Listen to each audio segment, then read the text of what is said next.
une accompagnante, c'est ça, c'est de ramener un peu de ce soutien-là qui était comme dans l'histoire des accouchements, qui était une femme d'expérience qui est là pour rassurer puis dire c'est normal, ça va bien, t'es forte, t'es bonne, tu vas y arriver. Juste des messages comme ça de confiance. Peu importe dans le fond où tu te trouves, il y a... Pendant l'accouchement, c'est primordial d'avoir quelqu'un comme ça autour de toi qui croit en ce que tu es en train de faire, mettre au monde ton bébé.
Qu'est-ce qu'on va faire ouais. Qu'est-ce qu'on mange?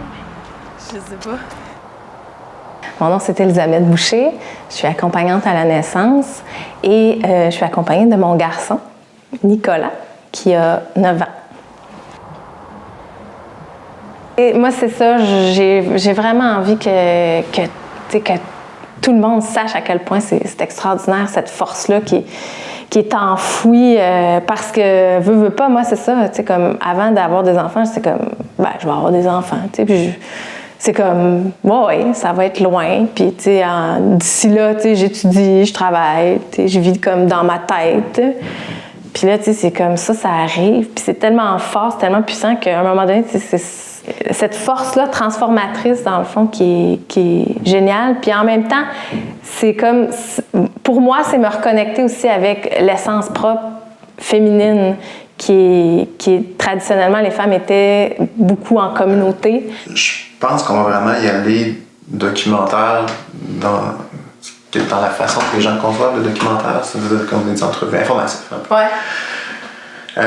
Parce que je trouve que ça fit avec... ce qu'on veut, on veut vraiment informer, ce qu'il y a des possibilités. Une accompagnante à la naissance, en fait, c'est une personne qui est formée pour accompagner les parents dans leur grossesse, leur accouchement et aussi dans le postnatal. Moi, je trouve ça tellement important d'informer les couples de différentes alternatives qui sont en lien avec la grossesse, l'accouchement. Puis au-delà des différentes options qui existent, pour moi, ce qui est important, c'est que les femmes, elles retrouvent vraiment la confiance dans leur corps, la confiance d'accoucher, que leur corps sait quoi faire, qu'il y a un instinct, qu'il faut juste laisser le corps faire son travail, puis de déconnecter son cerveau. Donc, qui est en consultation, donc une femme enceinte ou un couple qui attend un enfant qui pourrait être en consultation, voir un peu comment ça fonctionne, sans nécessairement avoir l'accompagnement jusqu'à l'accouchement, mais juste voir un petit peu c'est quoi. Parce que on a bien beau entendre des gens parler, je pense qu'à un moment donné, il va falloir le voir aussi. Je pense que ça parle beaucoup aussi, les images. Puis il y aurait des coups, honnêtement, si on parle chronologiquement, ce serait le fun d'avoir une rencontre avec, donc une entrevue avec une accompagnante, puis on voit un peu ce qu'elle fait. Même chose pour la sage-femme, ça serait vraiment cool, de voir un peu c'est quoi son rôle, qu'est-ce qu'elle fait, puis la voir en action. Et j'aimerais vraiment ça voir aussi après. Ce serait quand même le fun, filmer le petit bébé. Je sais pas trop, ça fait une belle transition. On voit vraiment tout ce qui est avant l'accouchement, puis tout d'un coup, hop, je sais pas d'avoir 3 volets. Mais j'aime ton idée aussi pour distinguer, distinguer la pratique sage-femme de ce que fait une accompagnante, parce que c'est très différent. Puis je pense que c'est ça, il y a comme vraiment aussi une culture de peur, de risque qui est associée avec la grossesse. Il y a beaucoup test, on veut tout contrôler un peu, c'est un peu ça. Puis moi, je veux véhiculer que l'accouchement, c'est beau, c'est fort, c'est puissant, que c'est naturel, normal, que la femme a un instinct en dedans d'elle qu'il faut qu'elle écoute. Ici, mais je pense vraiment que le terme lien de confiance, c'est vraiment là-dessus qu'il faut viser. Ouais. J'ai plein d'anecdotes même des accouchements en milieu hospitalier. Ceux qui vont bien, c'est parce qu'il y a un bon lien de confiance. C'est pour ça que je veux pas clasher ça, parce que Non, même moi aussi, je suis d'accord. Il y en a des expériences. Moi, ma blonde elle a accouché dans un hôpital avec une infirmière vraiment super accompagnante. C'est vraiment créé un lien entre l'infirmière et ma blonde, puis ça a super bien été. Oui. Puis bon, en milieu hospitalier, ils peuvent le faire aussi. Il y en a des belles expériences en milieu hospitalier. Puis il faut pas tout mettre, c'est ça. Sage-femme, oui. Accompagnante, oui. Un couple, 2 couples en fait. Un qui est suivi avant, puis l'autre après. Et à rigueur 3, là, si jamais ton couple qui vient d'accoucher ne veut pas parler nécessairement, mais on peut en chercher un qui a déjà suivi. Puis c'est ça, un petit document qui va ouvrir les horizons. Puis qu'en bout de ligne, on peut gagner beaucoup d'avoir un accouchement qui est satisfaisant. C'est comme dans toute notre vie, dans le fond, on reste marqué par ces événements-là parce que c'est tellement important. Puis on n'en vit pas 10 comme il n'y a pas si longtemps. Là. C'est 1, 2, 3, 4, 5. On va rarement au-delà de ça aujourd'hui. Puis c'est ça. Fait que c'est des moments importants, puis c'est d'aider les gens à vivre ces moments-là importants de la façon la plus heureuse possible.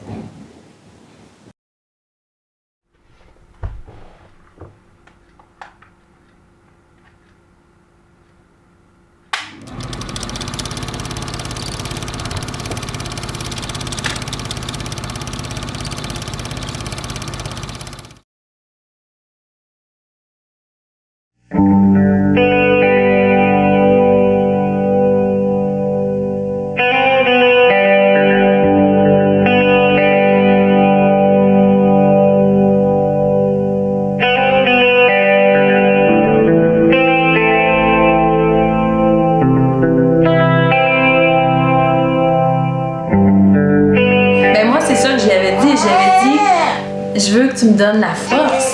Je l'ai. Puis en même temps, elle me disait, oui, mais c'est toi qui accouches. Puis une fois que j'ai réussi à construire cette confiance-là, ben elle a été la personne qui m'a soutenue pendant l'accouchement, puis qui a soutenu mon copain aussi, parce qu'il faut comprendre que la dynamique de l'accouchement, c'est vécu avec mon copain, moi et l'accompagnante. Et aussi, après qu'on a apprivoisé les tourbillons, ça faisait comme tellement de bruit. Ça a engagé. Dans tout, quelque chose de monter le projet. C'est pas une bonne idée. Voilà, hein? C'est quoi? C'est de l'art parce que, en fait, c'est ce lien-là très humain qui fait toute la différence. C'est la relation qui s'installe, qui est pas facile. Ben, je pense qu'il n'est pas nécessairement possible dans la façon que c'est fait actuellement. Effectivement, oui. Même si on a tous une bonne volonté, ben quand je t'appelle à 4 heures et tu réponds, ben c'est parce que tu es accessible pour moi aussi. Dans la réalité, c'est ça. Et ça fait toute la différence. Ouais, vraiment.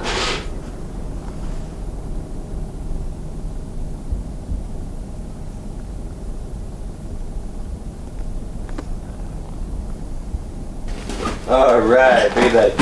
Ooh, thank you. Coconut. Oh. Coconut, dis-moi. Coconut, assis. Moi, c'est Kate. Puis, on a eu Elisabeth comme accompagnante à la naissance pour la naissance de Kira, qui joue au docteur. Papa. Mario, lui, voulait rien savoir. Il disait qu'on n'avait pas besoin de ça. On n'avait pas eu pour la première, donc on n'a pas besoin pour la deuxième. Mais il a accepté une première rencontre. Ben, en fait, j'ai jamais vécu une expérience comme ça. J'ai jamais même entendu le mot douleur ou doula. Ouais. La première fois, je me rappelle, je viens de finir une soirée de DJ, puis j'étais très fatigué, puis elle vient de me poser une question de ça, puis je suis comme, ouf, c'était quoi? Puis lentement, je dis, ben là, parle-moi ça demain, puis demain, il vient de me voir, puis il persiste avec la même affaire, puis 2 semaines plus tard, c'est la même affaire. Puis, à un moment donné, je suis comme, OK, ça a l'air que t'es vraiment intéressé là-dedans. On va aller voir la madame, puis moi, je vais être là, mais je vais être même pas vraiment là-dedans. Là. En fait, au début, la première partie, je fais comprendre que c'est plus pour elle. C'était une quoi pour l'aider un petit peu dans notre chambre. Puis, parce que moi, j'ai eu dans notre culture, en fait, parce que mon pays original, c'était aux Bahamas. Puis, pour nous autres, là, le mot douleur, là, on ne sait même pas c'était quoi. Puis pour nous autres, là, la chambre d'accouchement, c'était comme une expérience entre la personne puis leur médecin. C'était là qu'on était supposé le prévoir, je pense. Parce que, mais là, t'es à 40 semaines et 3 jours. 3 jours. Fait que ça donne assez de temps pour le planifier là, pour 41 semaines. Okay. Et dans le meilleur des mondes, ben, on est obligé de l'annuler, le rendez-vous. Puis, ouais, ben ça me ferait plaisir qu'on puisse l'annuler. Oui, tout à fait. Ça serait le fun que juste on ait besoin de rien faire. En fait, les femmes qui décident de venir voir une sage-femme, c'est en général des femmes qui veulent un suivi qui est personnalisé, puis qui souhaitent vivre aussi une grossesse qui est le plus, je veux dire, naturel possible. Dans le sens où une femme qui vient nous voir, effectivement, va quand même avoir droit à tout ce qui est test d'échographie, test de dépistage sanguin, etc. Notre approche, c'est vraiment de prendre moins de clientèle pour pouvoir vraiment accorder plus de temps à chaque femme, à chaque famille, finalement. Donc, les femmes viennent nous voir en tout début de grossesse et on prend le temps de les connaître. Donc, chaque rendez-vous dure environ 45 minutes à 1 heure où il y a vraiment toute l'approche holistique. Donc, on apprend à connaître chaque femme, chaque couple, c'est quoi leurs envies par rapport à cette grossesse-ci, par rapport aussi à l'accouchement qui s'en vient. Puis, évidemment, là, dans chaque rendez-vous, on s'assure que la grossesse va bien, que la santé de la mère et du bébé continue de bien aller, finalement. Donc, tout ce qui est les paramètres cliniques, finalement. Donc, et plus ça va, plus on aborde les différents enjeux de la grossesse, jusqu'à, à un moment donné, les enjeux de l'accouchement. Et on suit les femmes jusqu'en postnatal, jusqu'à 6 semaines. Je tourne ton bras.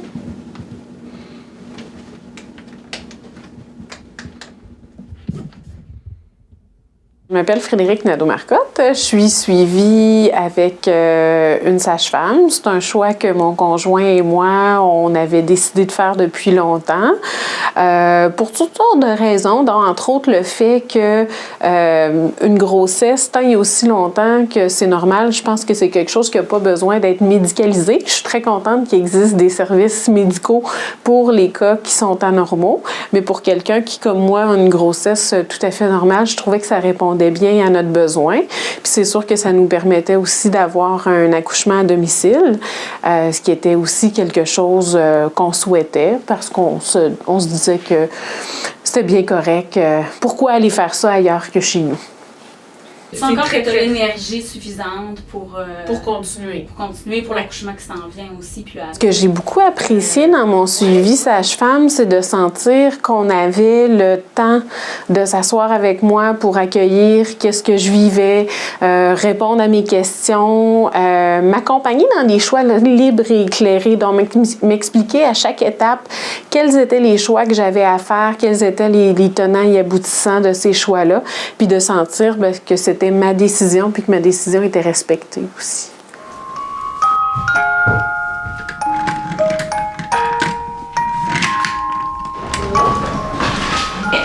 Il y a eu beaucoup de préparation avec Lily. Tu sais, dans le sens qu'il y avait quelque chose qui se passait, une angoisse, un stress. Je la textais, on se parlait. Puis ça faisait juste recadrer parce que, en fait, nos discussions n'étaient pas... elle me donnait pas une ligne directrice sur ce qu'il était bon de penser. Moi, j'ai plus un œil que j'ai besoin d'être informée. Puis c'est ça que tu m'as donné. C'est qu'elle me donnait la documentation scientifique sur mes questionnements. Comme le streptocoque B que j'avais, ben je savais pas quoi faire. Ben elle m'a juste parlé, de la réalité de ça. Sans jugement. Is this Peppa Pig? Avant que j'attrape mon bébé, j'étais peur un petit peu parce que j'étais pas sûr c'était une quoi que je peux faire. T'sais, mais la connaissance qu'Elisabeth a eue, là, j'étais capable de demander à elle au début, est-ce que c'était quand même une quoi qui sont possible? Elle m'a dit oui, puis j'ai eu ma confiance pour poser des questions au médecin pour vivre cette expérience-là. Mais au premier expérience, c'est toute nuance pour moi parce que j'ai jamais été dans ces salles, jamais dans cette situation. Puis j'imagine la plupart des gens qui vont avoir leur premier enfant, ils voudraient faire quoi, mais c'est tout le temps ces petites nuances qui sont là. Donc au niveau de ça, c'était un bon plus aussi. Elisabeth, elle nous a apporté tous nos droits qu'on peut avoir en tant que femme enceinte, en tant que maman qui accouche et après l'accouchement. Qu'est-ce qu'on peut accepter, refuser? Qu'est-ce qu'on n'a pas le choix? Puis des choses comme ça. Puis ça nous a vraiment aidé beaucoup. Puis c'est particulier parce qu'ils disent toujours, tu as un plan de naissance... tu le fais, mais ça veut pas dire que ça va arriver. Tu sais, c'est toujours dans le meilleur des mondes, tout ça. Puis un premier enfant, tu le fais. Un deuxième, tu sais ce que tu veux, mais tu sais ce que tu veux pas non plus. Puis, fait qu'avec les conseils d'Elisabeth, tout ça, ce qu'elle nous expliquait, on était beaucoup plus capable de faire des choix. Puis au final, notre plan de naissance a été respecté à 100% là, par tout le monde parce que on était éclairés dans nos choix.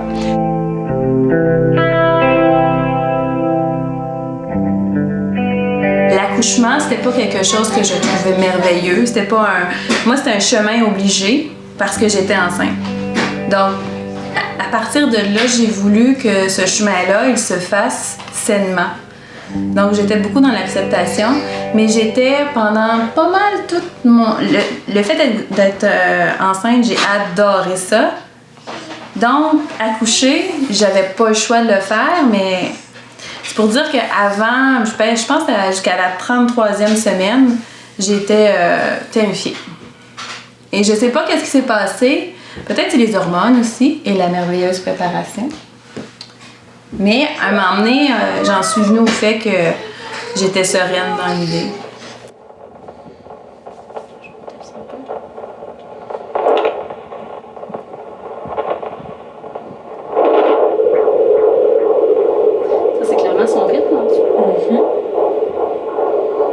Souvent, les gens me posent la question, tu as accouché combien de femmes? Moi, j'ai accouché aucune femme. Les femmes accouchent. Moi, je suis là pour les accompagner. Vraiment, le corps d'une femme est capable de mener une grossesse à terme, est capable d'accoucher. C'est vraiment un acte qui leur appartient. Donc, ça, on y croit fondamentalement. Ça fait partie de la philosophie sage-femme. Nous, on est vraiment là pour s'assurer que le corps continue de faire bien les choses, puis plus souvent qu'autrement, c'est le cas. Donc, on est là pour les rares fois, finalement, où on a besoin d'intervenir. Certaines, de faire un décollement des membranes, ça fonctionne vraiment bien. Ils vont se mettre à contracter tout doucement, puis dans la nuit, là, les choses partent officiellement. Là. Okay. Pour d'autres, on va savoir pourquoi ça en prend 2, puis des fois 3. Là. Fait que ça fait partie des derniers outils. C'est sûr qu'une fois qu'on l'a fait, il n'y a pas de retour en arrière. Oui, c'est ça. Parce que si les contractions ne partent pas, à ce moment-là... Je dirais que typiquement, les femmes connaissent quand même assez bien le suivi sage-femme. C'est pour ça qu'ils font la demande, finalement. C'est pas rare que les conjoints savent un petit peu moins dans quoi ils s'embarquent, finalement. Mais plus ça va, plus ils se rendent compte, finalement, qu'on fait pas n'importe quoi. C'est que, oui, on prend le temps de se connaître, mais que oui, on va offrir les échographies, oui, on va offrir les dépistages, que oui, on a des outils, finalement. Des fois, juste de voir le bureau dans lequel on travaille, juste de voir la maison de naissance, ça fait dire « Ah, OK, finalement, ils ont quand même du matériel. » Donc, plus souvent qu'autrement, malgré des fois certaines réticences au départ, la plupart du temps, là, vraiment, le conjoint finit vraiment par comprendre les raisons qui ont mené sa conjointe à vouloir venir faire un suivi avec nous, finalement. Des fois, c'est la famille aussi qui ne comprend pas pourquoi ils ont fait ce choix-là. Donc, moi, souvent, je dis aux couples, n'hésitez pas à apporter vos mères, belles-mères s'il faut. Puis, des fois, juste de parler, ils comprennent c'est quoi aussi notre formation. Donc, de savoir qu'on a un bac à l'université, que pendant 4 ans, on parle exclusivement de la grossesse, des complications qui viennent aussi à la grossesse et à l'accouchement. Donc, nous, on dit qu'on est des experts de la normalité, de la physiologie. Mais on est formé aussi pour dépister quand on n'est plus dans la physiologie finalement.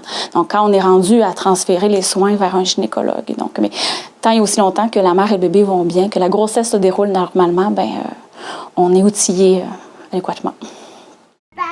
Il y a une infirmière sur le coup qu'elle a dit, OK, elle dit, mais là, moi, qu'est-ce que je fais? C'est quoi ma place? Est-ce que je dois partir? Tu sais, ça l'a questionné un petit peu. Quand on lui a dit qu'elle continuait à faire son travail comme d'habitude, ça a été correct. Après ça l'a rassurée. Puis, il n'y a pas eu de questions. Puis, on avait vraiment des infirmières. Celle qui a passé la nuit avec nous, là, on se connaît, on est dans des petits milieux, mais on se connaît, puis elle trouvait ça vraiment plaisant, elle aussi, là, puis ça crée des conversations, puis l'ambiance était vraiment là, relax. Là.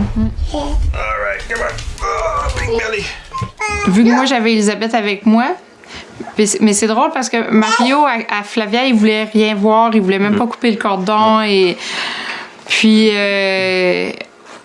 dans la salle d'accouchement, à Kira, il a posé la question, et je peux-tu prendre le bébé et tout ça? Puis la médecin, tout de suite, elle a dit oui. Mais moi, je me sentais pas comme laissée toute seule parce que j'avais Elisabeth avec moi. Tu sais, fait que ça l'a permis ça aussi, là. Puis la médecin, elle a guidé Mario, puis c'est Mario qui a sorti Kira, puis qui l'a attrapé, le premier à l'avoir pris. Tu sais, la médecin, elle l'a même pas touché. Il est venu me la porter, puis tout, tu sais. Mais moi, j'avais Elisabeth à côté de moi, fait que j'étais quand même rassurée, puis j'avais, tu sais, le support que j'avais besoin pareil, là.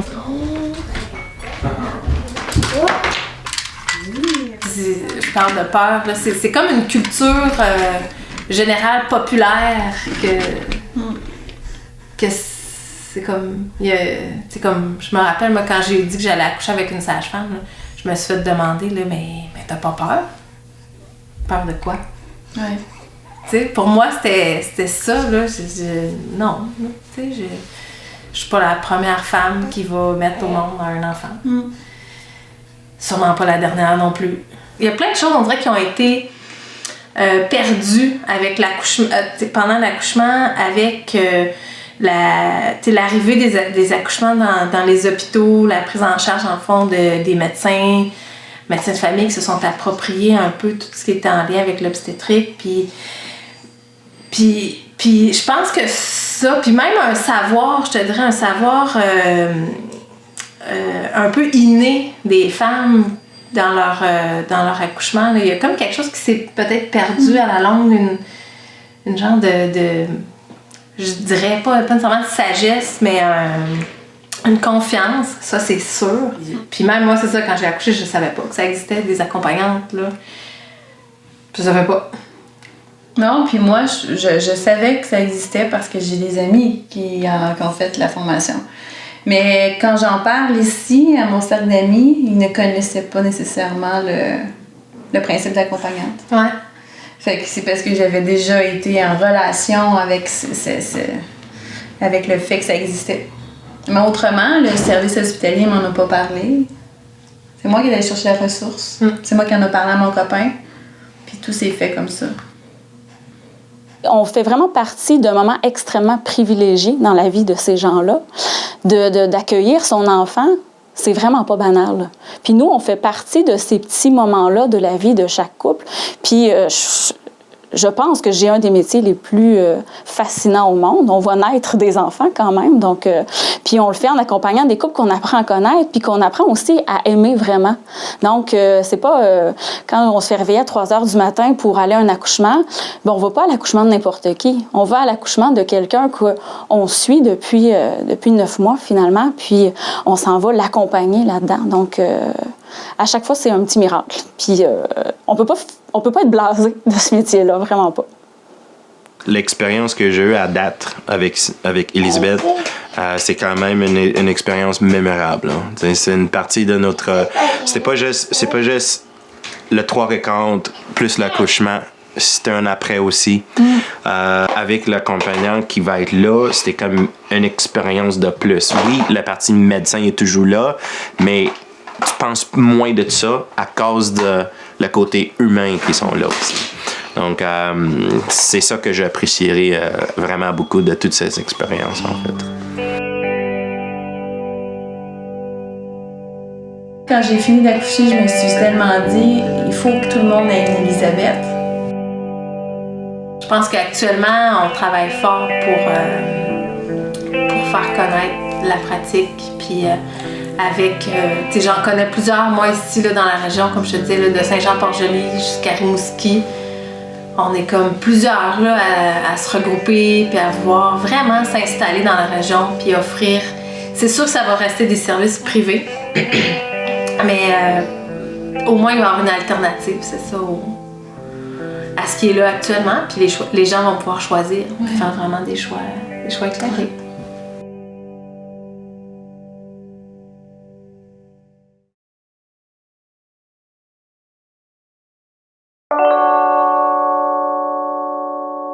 Ici, tu vas apprendre à pas frapper dans le sac avant de frapper dedans. T'sais. Puis on va vraiment t'enseigner une série de valeurs très, très, très fondamentales, dont la première est la compassion, le respect, le dépassement de toi. Puis, à travers tout ça, on travaille ton estime de toi. Parce que ton estime de toi, c'est beaucoup ce que tu penses que tu es. Si tu penses que tu es médiocre, tu vas être médiocre. Si un jour, quelqu'un t'allume et dit « Hey, t'es pas médiocre, t'es super, t'es bon, bravo, félicitations », bien là, le jeune, il se développe puis il va aller chercher cette information-là. Tu sais, quand on te donne des informations, tu as 10 informations négatives pour une information positive quand on parle de toi en général. On a toujours un reproche ou quelque chose à te faire. Bien, moi, j'essaie d'aller chercher le 2, le 20%.